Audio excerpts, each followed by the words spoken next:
Hi friends हमें रिंटू अपना देखছেন identity blog दी YouTube channel. तो चले एलाम एक नतून भिडियो निয়ে। যদি ভিডিওটি ভালো লাগে প্লিজ একটু লাইক কমেন্ট করে দেবেন। আর যদি আমার চ্যানেলে তোমরা নতুন হয়ে থাকো তো চ্যানেলটিকে প্লিজ সাবস্ক্রাইব করে রাখবেন আর নতুন নতুন ভিডিও পেতে গেলে। তো যে বিষয় নিয়ে আজকে কথা বলবো সেটি হচ্ছে পাখি বাচ্চা ডিম থেকে বাচ্চা ফুটলে কীভাবে যত্ন নিতে হয় সেই ব্যাপারে কথা বলবো। তো ভিডিওটি স্কিপ না করে পুরো দেখার চেষ্টা করবেন, তাহলে বুঝতে পারবে যে তোমাদের একটু উপকারে আসবে। এই বিষয় নিয়ে কথা বলতে চলুন ভিডিওটি শুরু করা যাক।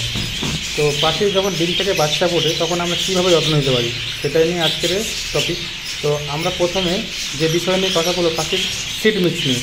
তো সিড মিক্স পরিষ্কার পরিচ্ছন্ন খাওয়াতে হবে যেন সিড মিক্সে কোনো কাঁকড় না থাকে। প্রথম দিন বাচ্চা ফোটার প্রথম দিনে শুধুই সিড মিক্স দেবেন, আর কিছুই দেবেন না, কোনো কিছু দেওয়ার দরকার নেই। তারপরে বাচ্চার বয়স যখন 7 থেকে 10 দিন হবে তখন আপনারা সপ্তাহে অন্তত একদিন সফট ফুড দেবেন, যেমন চিড়ে ভিজানো বা ডিম ঝুড়ো করে দিতে পারেন, কোনো অসুবিধা নেই। আর তার 2-1 দিন পরে ফের সপ্তাহে একদিন আপনি দিতে পারেন এগ ফুড। এগ ফুড বলতে কি মানে বয়েলড রাইস, ডিম দিয়ে ভাত দিতে পারেন বা একটু ছোলা একটু ভিজিয়ে রাখলেন, সেটাকে একটু বেন্ড করে দিলেন, তাহলে পুরোটা আরামসে খেতে পারে। তো বা ডিমের সাথে বিস্কুট একটু গুঁড়ো করে দিতে পারেন, ঠিক আছে। আর একদিন আপনারা দেবেন সবুজ খাবার, মানে হচ্ছে যেমন শাক সবজি, যেমন কলমি শাক দিতে পারেন, একটু পুঁই শাক দিতে পারেন, এইসব করে দেবেন। হ্যাঁ, ওটা বাচ্চা ফোটার পরে। তবে এবার যদি বলেন বন্ধুরা যে যেদিন থেকে বাচ্চা ফুটবে সেদিন থেকে কেন দিতে পারবো না, এটার একটা কথা আছে। এটা সবাই প্রশ্ন করে যে যেদিন থেকে বাচ্চা ফুটবে সেদিন থেকে কেন দেবো না। কিন্তু সেদিন থেকে বন্ধুরা দিলে কী হবে, সমস্যা একটাই হবে, আপনার বাচ্চাটি যখন পাতলা পায়খানা করবে না, আদার্স যে ডিমগুলো থাকবে সেগুলো আপনার ওই পায়খানাটা জাপতে যাবে আর ডিম আটকে যাবে।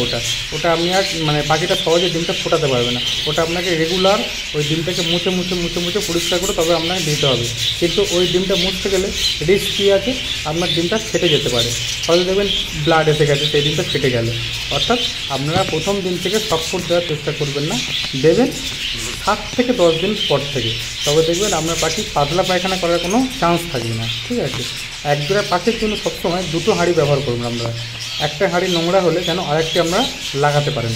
তো পাখির খাঁচায় সবসময় আপনারা সামুদ্রিক খানা রাখার চেষ্টা করবেন বা যে কোনো একটা গ্রিড রাখার চেষ্টা করবেন, যেমন ইটের টুকরো বা যে কোনো একটা ডিমের খোসা গুঁড়ো করে রাখার চেষ্টা করবেন, ঠিক আছে।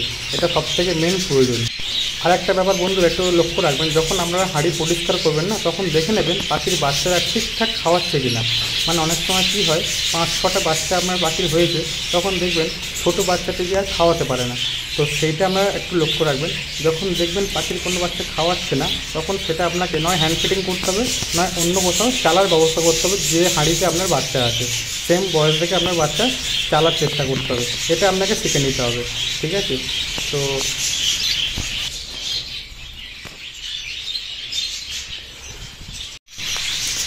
তো বন্ধুরা আপনারা এই পাখির বয়স যখন 20 থেকে 22 দিন হবে, আপনারা ডায়েরিতে নোট করে রাখবেন, একটা যে কোনো ডায়েরিতে আপনি লিখে রাখবেন 20 থেকে 22 দিন বয়স। ধরুন আমরা 1 তারিখে বাচ্চা ফুটেছি, 1 তারিখে বাচ্চা ফোটানোর থেকে 20 থেকে 22 দিন, মানে 20-22 তারিখের পর থেকে আপনারা একটা মেডিসিন ইউজ করতে পারবেন। কী মেডিসিন? বি কমপ্লেক্স, যে কোনো বি কমপ্লেক্স, মানে অ্যাম্বিপ্লেক্সও ইউজ করতে পারেন। অ্যাম্বিপ্লেক্স একটা বি কমপ্লেক্স ওষুধ, এটাও আপনারা ইউজ করতে পারেন। তো এটা ব্যবহার করলে আপনার কী হবে, এটা আপনারা দেখুন, আগে বলে দিই, ডোজটা বলে দিই। এটা দেবেন সপ্তাহে 3 দিন, হাফ কাপ জলে 5 ফোঁটা দেবেন।